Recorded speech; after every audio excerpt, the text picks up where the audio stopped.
లోక్సభ ఎన్నికలు టీఎస్ఆర్టీసీకి భారీ ఆదాయం తెచ్చిపెట్టాయి. ఎన్నికల సమయంలో 3500 పై చిలుకు బస్సులను 2 తెలుగు రాష్ట్రాలకు ఆర్టీసీ నడిపించింది. తెలంగాణలో సుమారు 1500 బస్సులు, ఆంధ్రప్రదేశ్కు దాదాపు 1000కి పైగా బస్సులను తిప్పింది. ఏపీ అసెంబ్లీ ఎన్నికలపై ప్రముఖ ఎన్నికల వ్యూహకర్త ప్రశాంత్ కిషోర్ అధికార వైఎస్సార్ కాంగ్రెస్ జగన్ పై సంచలన వ్యాఖ్యలు చేశారు. ఓ టీవీ ఇంటర్వ్యూ కార్యక్రమంలో ఆయన పాల్గొన్నారు. ఈ సందర్భంగా ఆసక్తికర వ్యాఖ్యలు చేశారు. గత ఎన్నికల్లో భారీ ఆధిక్యతతో విజయాన్ని సొంతం చేసుకున్న జగన్ కు ఈసారి ఎన్నికల్లో ఘోర పరాజయం పాలవుతుందన్నారు. వరికి 500 రూపాయల బోనస్ ఇవ్వాల్సిందేనని డిచ్పల్లిలోని తల్లి తెలంగాణ విగ్రహం వద్ద ధర్నా నిర్వహించారు. ఈ కార్యక్రమంలో మాజీ ఎమ్మెల్యే భాజిరెడ్డి గోవర్ధన్ పాల్గొన్నారు. బీఆర్ఎస్ ఎమ్మెల్సీ కవిత చాలా ధైర్యంగా ఉన్నారని ఆ పార్టీ నాయకుడు ఆర్ఎస్ ప్రవీణ్ కుమార్ తెలిపారు.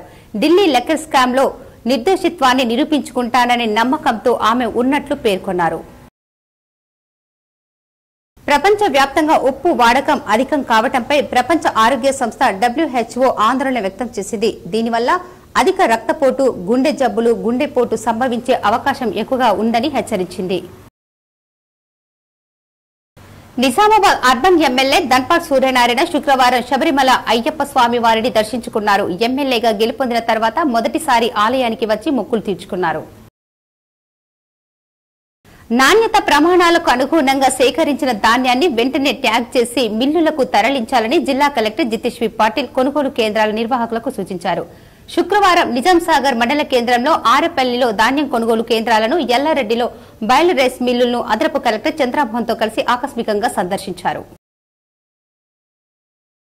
తెలంగాణ విశ్వవిద్యాలయానికి నిజాయితీ గల వారిని వీసీగా నియమించాలని పీడీఎస్యూ జిల్లా ప్రధాన కార్యదర్శి జన్నారపు రాజేశ్వర్ ప్రభుత్వాన్ని డిమాండ్ చేశారు.